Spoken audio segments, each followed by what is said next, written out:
Finalmente eu cheguei em um ano, e hoje eu quero conversar com vocês como foi essa jornada de quase 4 anos lendo One Piece. O vídeo de um ano já está sendo trabalhado, e ele vai ser dividido em várias partes, então se preparem. A edição tá demorando um pouquinho mais que o normal porque o editor quase morreu porque ficou muito mal de saúde, então bota aí nos comentários melhoras editor. Então eu resolvi dar um spoilerzinho aqui pra vocês de como eu tô me sentindo lendo um ano e também de como foi toda essa jornada lendo One Piece e se de fato eu virei um fã e se eu virei, como é que foi esse processo. A leitura de um ano tá sendo curiosa. O ato 1 não me impressionou muito, pra ser sincero. Tinha várias coisas legais, mas não foi o melhor início de arco que o One Piece já teve, mas foi longe de ser ruim na minha opinião. Talvez pra quem leu semanalmente possa ter sido diferente, mas lendo tudo de uma vez, na verdade foi bem bacana, fora alguns probleminhas que a gente vai ver nos vídeos. No ato 2 tivemos alguns momentos bem marcantes, e agora eu terminei de ler o flashback do Oden. Eu tô na parte que o Luffy, Law e Kid aparecem pra salvar a galera e destroem os navios do Kaido. E eu já adianto que o flashback do Oden provavelmente vai ter um vídeo separado só pra ele. Mas então, como é que foi essa jornada de quase 4 anos lendo One Piece? Olha, desde o início, enquanto eu tava lendo, eu conseguia ver que o Oda sabia o que estava fazendo. Com certeza era um autor bom.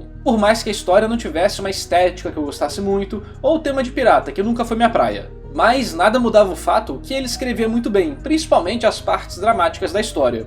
Então foi isso que na verdade me fez começar a me interessar de fato por One Piece. A forma que o Oda escrevia, que era muito boa, e eu sentia que podia aprender muito com aquilo. Uma coisa que eu sinto que ele melhorou muito durante a história foi a forma que ele fazia algumas piadas. Isso era uma das coisas que me deixava com mais preguiça no início da história, mas hoje em dia tem alguns momentos certeiros que eu morro de rir. Minha relação com a obra é um pouco diferente da maioria de vocês, que cresceu lendo ou assistindo anime. Eu não tive essa experiência, quando eu comecei a ler já estava bem velho na verdade. Então eu não tinha esse apego emocional que a galera tem. Mas minha história com One Piece não começou exatamente lendo um mangá para analisar aqui. Igual eu falei na primeira análise de arco de One Piece aqui do canal, minha primeira experiência foi vendo alguns episódios soltos da 4Kids lá no Cartoon Network. E não me chamou muita atenção. Mas lá em 2011, quando eu tava no terceiro ano do ensino médio, eu tinha alguns amigos que gostavam de One Piece e comentavam de vez em quando. E teve um evento de anime onde o cantor de We Are ia cantar. Então eu escutei a música, gostei, mas a obra não me interessou muito. Mas talvez em outra realidade eu tenha virado um super fã de One Piece, porque nessa época, enquanto eu procurava sobre One Piece, tinha um servidor privado de Ragnarok, que é um MMORPG, que ia ter a temática One Piece. E como eu gostava muito de servidores customizados, eu entrei nele. O servidor não tinha sido lançado ainda, mas a galera lá já estava se preparando, fazendo guild e tudo mais. E eu lembro que eu acabei com uma galera da marinha. E eu ia jogar sem saber nada do anime mesmo, só tava lá querendo jogar um jogo bom. Mas acabou que eu acho que o servidor nunca lançou, ou se lançou, lançou tanto tempo depois, eu já não conhecia mais as pessoas envolvidas no projeto. Enfim, minha vida foi por outro caminho, eu abandonei isso e acabei também não me envolvendo com One Piece. Só que eu fui no evento de anime, e se eu não me engano, acho que era o cantor de We Are, o cantor de Xalá, Rei de Xalá, de Dragon Ball, e o cantor da original do Saint Seiya, o Pegasus Fantasy. Eram esses? Enfim, eu não lembro agora, mas eram alguns caras bem grandes. E foi um momento bem divertido que eu guardo boas memórias também. Então a opening de One Piece tem meio que espaço guardado aqui no meu coração. E uma certa ending também. Eu não sei o nome dela, vou deixar passando aqui em algum lugar, mas quando eu me mudei de estado, os meus amigos fizeram uma festa surpresa. E uma das partes dessa surpresa era um vídeo de despedida, com vários memes nossos, outras zoeiras e tal, mas também essa música tocando, com o encerramento das crianças correndo e algumas mensagens na tela. E minha última conexão com One Piece era o fato de eu assinar mangás da Panini e volta e meia eles fazerem promoções de ganhar 2 por 1. E aí eu tinha algumas edições aqui de One Piece seladas. Eu inclusive mostro no primeiro vídeo. Eu sempre pensava, um dia eu tenho que ler isso, é importante pros mangás, eu acho que vou estar perdendo parte da história da indústria se eu deixar passar. E sempre tinha gente tentando me convencer. Lembro que no estágio que eu trabalhava, tinha um amigo que me mostrou um pouco da animação do Luffy versus o Katakuri, se eu não me engano, falando, nossa, olha isso aqui irado, One Piece é muito bom. Eu tô tipo, pô, parece legal, mas não me interessa. Então eu acho que eu recusei todas as chances de ter virado um fã de One Piece antes de ter começado um canal de anime. E talvez fosse pra ser assim, porque a forma que eu li a história e pude compartilhar minha jornada com vocês, pra mim foi bem diferente e bem legal, apesar de ter um monte de gente que fala que eu já li o One Piece todo, com um monte de teoria da conspiração. Sim, eu prefiro perder milhares e milhares de reais não fazendo vídeos sobre capítulos, assuntos do momento, falando sobre as bombas que aparecem na história, porque eu tô fingindo que nunca li One Piece, pelo amor de Deus, cara.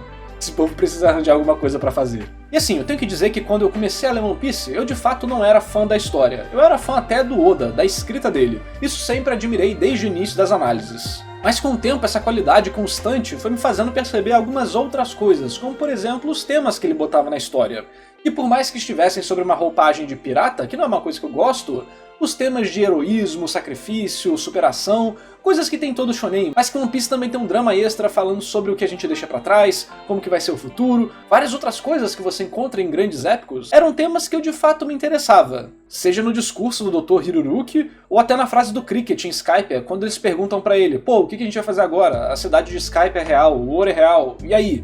Ele fala, vamos partir para a próxima aventura. Foram coisas que eu sempre gostei, e conforme eu fui lendo One Piece, esses elementos foram sobrepondo as camadas que eu não gostava. E em vários momentos eu me emocionei, por exemplo, o passado da Robin, ou a pequena e rápida história de amor do Kyrus em Dressrosa. Isso era uma coisa que eu tava pensando ultimamente. Na leitura de vários shonens, eu simplesmente não tô sentindo nada. Por exemplo, Jujutsu Kaisen. Eu acho bacana, mas eu não sinto nada pela história. Mas não só Jujutsu Kaisen, vários outros. Eu vejo as fandoms super emocionadas fazendo aquele auê no Twitter e outras redes sociais, mas eu fico tipo, tá, e daí?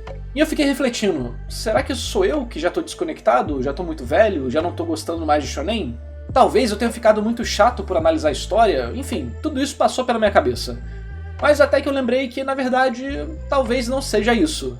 Deve ter, obviamente, alguma coisa a ver, mas também talvez não seja o meu gosto. Então esses dois fatores pesam, eu não vou negar. Mas eu comecei a pensar em outras obras que eu me emocionava enquanto lia. Por exemplo, One Piece. Além desses exemplos que eu dei, que já aconteceram no passado, recentemente quando eu tava lendo o passado do Oden e vi ele fazendo a dança depois que ele sai do castelo do Orochi, eu fiquei muito irritado, eu fiquei frustrado, eu fiquei revoltado, eu queria sair levantar, dar soco em todo mundo. Quando eu li esse quadro, eu parei e postei no Twitter imediatamente. E eu achava que não era o Oden ali, eu achava que era aquela mulher que tinha a fruta da clonagem.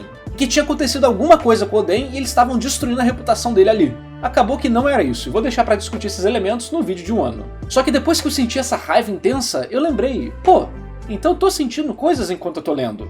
Não é que eu parei de sentir, e fora a parte do gosto e outras coisas, é porque também as outras histórias não estão escrevendo isso direito, eu cheguei nessa conclusão. Porque quando vem uma história que realmente é bem escrita com isso, eu sinto, eu choro, eu me divirto, eu fico com raiva. E também, por exemplo, quando eu tava assistindo Vinland Saga Parte 2 na Twitch, nos últimos episódios, depois que acontece a parada com a Arneide, eu começava a chorar só de ver a opening, e a gente não podia pular, era parte do ritual da live. E eu já começava o episódio chorando, não aguentava ver aquilo. Se conectou muito comigo, aquilo ali bateu, de verdade. Então o fato de eu ler One Piece, que é um shonenzão clássico, e ainda continuar tendo reações enquanto eu tô lendo, me faz sentir que não tem nada de errado comigo, que na verdade são as outras obras que estão pecando nesse tipo de coisa emocional. Pelo menos nas coisas que ressoam comigo, não quero invalidar o sentimento de ninguém aqui. Então, depois de sentir tanta coisa com One Piece e ter até virado um teorista, vou deixar meu primeiro vídeo de teoria aqui em algum lugar, eu acho que sim, eu posso falar que eu sou um fã de One Piece. Não só do Oda, mas também de One Piece. Isso quer dizer que One Piece virou minha obra favorita? Não. Isso quer dizer que One Piece está no meu top 10? Eu acho que também não. Até porque eu não organizo as coisas assim, nem gosto na verdade. E sinceramente, o que é o meu top 10? Sendo que One Piece já moldou muita coisa da indústria. Ele não precisa de estar no meu top 10 para ser incrível. E eu acho que isso todo mundo que deu uma chance para ler pelo menos tecnicamente sabe que One Piece é. Muita gente pede para eu rushar One Piece, mas eu acho que eu não vou fazer isso.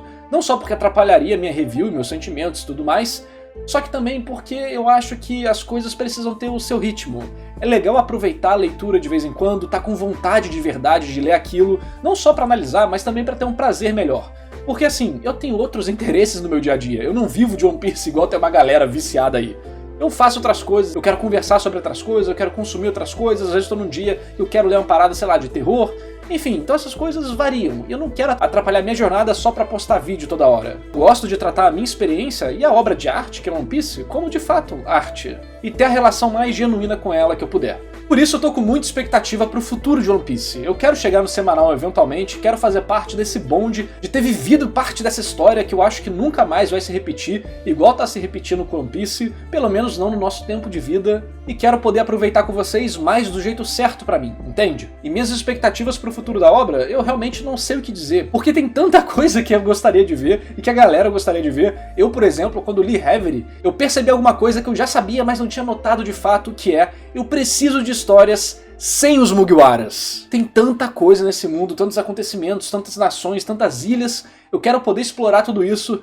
Eu sei que vocês não gostam que eu fale, mas aceita que o Two Piece tá vindo aí. Eu acho que como fã da história, sem contar a parte técnica, a única coisa que eu não gosto de One Piece realmente é o Power System. Eu acho que as Akumas no Mi são muito interessantes, mas a forma que o Oda trabalha isso e o Haki, eu acho que é uma bagunça do caramba. Eu realmente só desligo meu cérebro em questão de luta, eu só aceito o que tá acontecendo porque o foco de One Piece não são as lutas, são os dramas. E tá tudo bem ser assim, e tá tudo bem eu não gostar desse ponto. Só que eu acho que isso às vezes pode prejudicar o drama que o Oda quer fazer em algum momento, porque a gente sabe que nada disso importa, vai ser o que o Oda quiser, e que as limitações não existem boa parte do tempo, porque ele pode tirar um coelho da cartola quando ele quiser algum drama específico. E assim, toda história no final é basicamente isso. Só que os autores usam as limitações que eles botaram na história para criar soluções criativas para situações. E o Oda também tira soluções criativas para várias coisas, mas para as lutas eu acho que ele vacila em boa parte da história e provavelmente vai continuar vacilando. Só que felizmente ele compensa com criatividade, drama e várias outras coisas durante todo o resto da trama. Só sei que eu tô animado lendo o ano e que não tem enrolação. Eu vi pessoas falando que tinha sim, mas aqui eu não acho que é enrolação. Enrolação são coisas inúteis só pra trama ganhar tempo. Aqui pode ter muita coisa que deixa lento, mas tudo é importante. E é por isso que eu tô lendo mais One Piece do que o normal ultimamente, porque eu realmente tô gostando e vocês vão ter análises que não vão demorar 3 meses pra sair. Provavelmente um mês e meio. Esse vídeo foi feito não só pra comentar isso, mas também pra dar uma movimentada aqui no canal, porque eu acabei ficando atolado com um monte de coisa. Tipo escrever história pra um jogo novo, fazer um vídeo analisando o final de Boku no Hero e várias outras coisas que eu tenho que resolver na minha vida pessoal. Só que se você quiser mais conteúdo meu, tem um canal secundário que sai vídeo dia sim, dia não, agora ele realmente tá andando porque eu tenho alguém controlando o canal. Não preciso ficar dividindo minha atenção. Tem react de música geek, Pokémon Smash or Pass, game design, narrativa, enfim, tá lá, vou deixar o link aqui embaixo. Então dá o like, se inscreve e diga pra todo mundo que eu cheguei em um ano, e vocês verão a análise mais cedo do que vocês esperam. E esse vídeo só foi possível graças aos heróis do canal: Adriel Cavalcante, Alex de Oliveira Silva, André Luiz Melo, Eduardo Rufino, Felipe Kurama, João Pedro Coelho, Leonardo de Brito Correia, Matheus Felipe, Celtinho Gameplays e a todos que apoiam o meu trabalho.